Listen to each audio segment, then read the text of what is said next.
Sword swapping, the iconic bug that allowed you to swap swords to do crazy amounts of damage. This was abused by almost everyone for years and making everything much easier.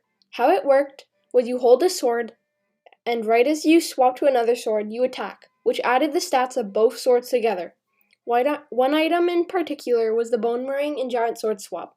So you would throw the Boomerang and swap to giants to do tens of millions of damage outside of dungeons.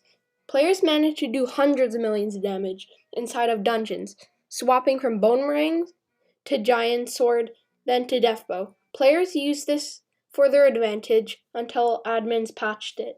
The sword swap patch release made everybody complain and sad as they couldn't do as much damage anymore.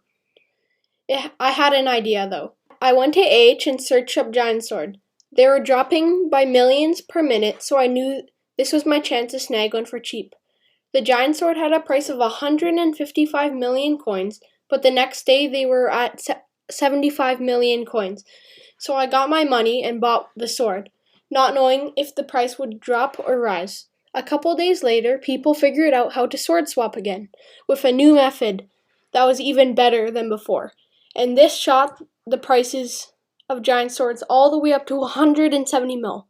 So I sold it as soon as possible and made a total of 95 million coins from just one update. Today they are worth around 140 million and they're still really good in dungeons. And that is the story on how I made 100 million coins from a SkyBlock update.